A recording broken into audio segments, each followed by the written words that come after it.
Opening दो तरह से होते हैं, एक वो जो आप अपने डायरेक्ट गेस्ट से करेंगे और दूसरा वो जो आप अपने डाउनलाइन के गेस्ट से करेंगे। दोनों तरीक़ों के बारे में बताऊंगा with full script and dialogue. Pen diary ready रखिए और वीडियो के एंड तक बने रहिए। नमस्कार दोस्तों, मैं MSA Sam, entrepreneur, inspirational speaker, business और लाइफ कोच। स्वागत है आपका एमएसए सैम नेटवर्क्स स्कूल में। दोस्तों, सबसे पहले उस तरीके की बात करते हैं जो आप अपने डायरेक्ट गेस्ट से करेंगे। इसे आप डायलॉग या स्क्रिप्ट समझ लीजिए। सबसे पहले आप मिले, हाय हेलो हैंडशेक जो भी हुआ, उसके बाद आपका डायलॉग। मैं आपके एरिया में ही आया हुआ था, सोचा कि आपसे मिल के कुछ प्लानिंग करूं। मुझे प्लानिंग क्या करना है कि आप जो काम कर रहे हैं ना, वो काम करते रहिए। बिज़ी शेड्यूल में रहकर भी साइड से एक बढ़िया इनकम कैसे आए और आगे चलकर आपका एक एक ज़रूरत और सपना कैसे पूरा हो, इसी मुद्दे में आपसे बातचीत करनी थी। तो अगर टाइम है तो थोड़ा बैठकर बातचीत करते हैं ना। बैठने के बाद का डायलॉग आपका। लेकिन ये सारी प्लानिंग करने से पहले मुझे आपसे कुछ सवाल करना पड़ सकता है, चलेगा ना? अब परिस्थिति को समझ करके सवाल करना है, परिस्थिति का सवाल करना है। इसी के साथ अब इनविटेशन का, ओपनिंग का दूसरा तरीका भी मैं आपको बता देता हूँ, जो कि आप अपने डाउनलाइन के गेस्ट से करेंगे एज अ थर्ड पार्टी। और ये काम भी ज़्यादा करता है थर्ड पार्टी वाला। तो जैसे आपका डाउनलाइन परिचय करा के आपको दिया गेस्ट से, तो आपका डायलॉग अब शुरू हो जाता है। अच्छा, आप ही का नाम कमल है क्या? आपके बारे में तो काफ़ी तारीफ सुना था इनसे। जब आपके बारे में पहली बार सुना था ना, आपसे मिलने के लिए बहुत एक्साइटेड था मैं, लेकिन बिज़ी होने की वजह से मैं मिल नहीं सका। लेकिन आज आपसे मिल के बहुत अच्छा लगा। देखिए, मेरा नाम एमएसए सैम है। मैं एक बहुत बड़े प्रोजेक्ट पे काम कर रहा हूँ। मैं कुछ ऐसे लोगों की तलाश में हूँ जो हमें इस कॉन्सेप्ट में मदद कर सके। इस कॉन्सेप्ट से आपको भी मैं बहुत बड़ा फ़ायदा करवा सकता हूँ। थोड़ा टाइम है तो आइए ना, बैठकर बात करते हैं।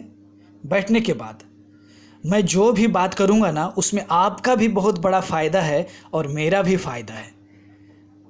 आपने फ़ायदे की बात की तो ज़रूर सुनेगा वो आपकी बात।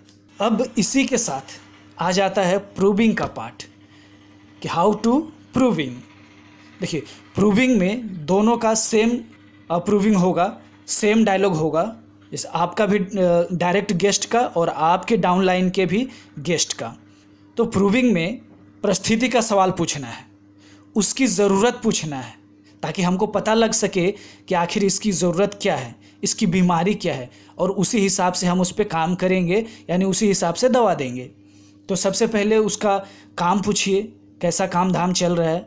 उसके बाद कितने टाइम से आप काम कर रहे हैं, इस शहर में कितने टाइम से हैं, खुद का घर है या भाड़े से रहते हैं, घर गांव में घर बनाया या नहीं, शादीशुदा है या नहीं। अगर मिडिल एज का है तो उससे पूछिए कि बच्चों के बारे में पूछिए, उनके पढ़ाई लिखाई के बारे में पूछिए, फिर बच्चों की शादी के बारे में पूछिए।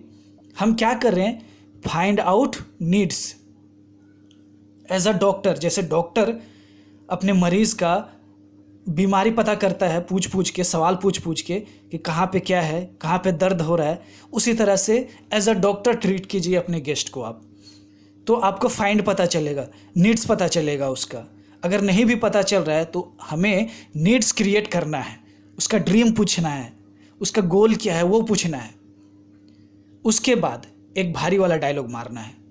जैसे आपको पता लग गया तो फिर आपको बोलना है कि अगर ऊपर वाले ने चाहा, उसको समरी करके बताना है कि अगर ऊपर वाले ने चाहा, जैसे कि आपने बताया कि इस शहर में आप काफ़ी टाइम से रह रहे हैं, 15 सालों से तकरीबन, लेकिन अभी तक आपका खुद का एक घर नहीं है। तो यहाँ पे एक खुद का घर हो जाए, गांव में एक बंगला बनाना है आपको, फिर बच्चों की पढ़ाई लिखाई के लिए पैसे जमा करने हैं आपको, लड़की की शादी के लिए पैसे जमा करने हैं। अगर ऊपर वाले ने चाहा, ये सारी ज़रूरत, सपना अगर पूरा हो जाए तो आपको कैसा लगेगा? जाहिर सी बात है, अच्छा लगेगा, वो बोलेगा। तो आपको कहना है कि क्या आप ये सारी ज़रूरत, सपना पूरा करने के लिए सीरियस हैं क्या? अब वो क्या बोलेगा? हाँ ही बोलेगा। फिर आपका डायलॉग कि आप कितना कमाते हैं कोई मायने नहीं रखता है, आप कितना बचाते हैं ये मायने रखता है। तो एवरी मंथ कितने पैसे सेविंग करते हैं आप? मान लीजिए उसने जो भी कुछ कहा 5,000 का कहता है मान लीजिए, तो आप कितने साल से काम कर रहे हैं ये पूछना है। उसके बाद कैलकुलेशन करके दिखाना है कि कैसे उसका ज़रूरत या सपना पूरा नहीं होगा। आपका सपना कैसे पूरा होगा सर? कमल जी, लगभग 80 से 100 साल लगेगा, चलेगा क्या? बोलेगा नहीं। फिर पूछना है आप ये सारी ज़रूरत सपना पूरा करने के लिए आपने क्या क्या प्लानिंग करके रखा है? वो क्या बोलेगा? प्लानिंग, ये तो पहली बार अपने बारे में सपना या ज़रूरत सोच ही रहा है जो कि आपने सोचा है उसको। तो फिर आपको कहना है कि अभी तक अगर आपने प्लानिंग नहीं किया तो कब प्लानिंग करेंगे? 50 साल का उम्र होने के बाद, या 60 साल का उम्र होने के बाद, या फिर दुनिया छोड़ने के बाद? देखिए, अगर ये सारी ज़रूरत सपना नहीं पूरा होगा तो कैसा लगेगा? फिर समरी करके याद दिलाना है उसको कि जैसे कि शहर में घर, गांव में बंगला, गाड़ी, बच्चों की पढ़ाई, लड़की की शादी के लिए पैसे जमा करना। देखिए कमल जी, मैं समझ सकता हूँ कि आपके पास कोई मौका नहीं मिला। अगर कोई ऐसा मौका मिला जहाँ से 2-3 साल के अंदर ये सारी ज़रूरत सपना पूरा हो जाए, तो क्या आप ऐसा काम करना चाहेंगे? चाहे उसके लिए कितना भी मेहनत और मगजमारी करना पड़े, जो भी करना पड़े लीगली, क्या आप तैयार हैं? अब कंडीशन रखना है और उसके बाद कमिटमेंट लेना है। मैं 100% गारंटी के साथ बोलता हूँ सर, अगर एज इट इज़ यही डायलॉग मार दिया आपने ना ओपनिंग और प्रूविंग करते वक्त, आपका गेस्ट 100% आपसे जुड़ेगा। ये माइंडसेट करने के बाद अब अगर आपको लगे कि गेस्ट ज़्यादा एक्साइटेड है तो वहीं पे चीरफाड़ कर दीजिए अपने मरीज का, यानी ऑपरेशन कर दीजिए, यानी 1-to-1 या 2-to-1 प्लान शो कर दीजिए। अगर प्लान शो करना आता है तो अच्छा है, नहीं तो सीनियर की हेल्प ले लीजिए और तब तक सीख लीजिए। मैं मिलता हूँ नेक्स्ट स्किल वीडियो में, तब तक जय हिंद, जय भारत।